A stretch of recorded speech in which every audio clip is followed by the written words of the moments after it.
Assalamualaikum and hello everyone. In electronic equipment diagnostic, we need to do a GSA. So our group choose lab 2 for GSA 1. The title is test equipment.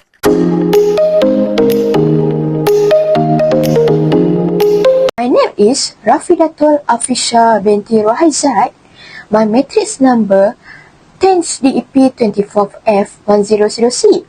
Nama saya Adam Najahan bin Muhammad.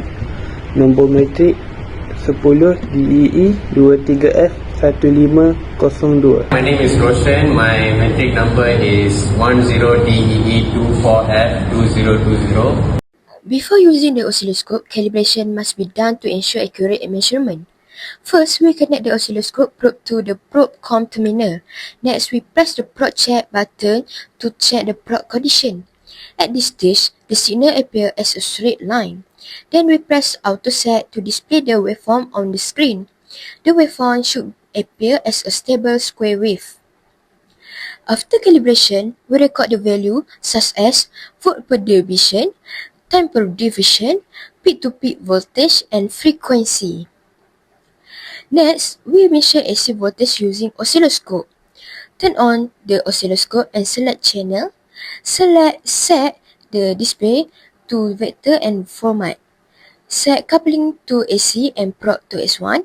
Connect the probe to the transformer, then press auto set to display the waveform. Now we use the multimeter to measure AC voltage. Connect the probes to the transformer terminals, turn on the transformers, read and record the voltage value. Next, we use the function generator to produce signal. Turn on the function generator, select sine waveform, connect output to oscilloscope, adjust frequency and amplitude, observe the waveform on the oscilloscope. Calibration is important to ensure accurate reading. The oscilloscope shows a waveform clearly compared to multimeter. Function generator produce different type of signal. In conclusion, we successfully use multimeter, oscilloscope and function generator. Calibration is very important before using oscilloscope to avoid error.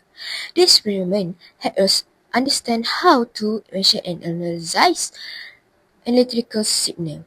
Thank you for watching this video.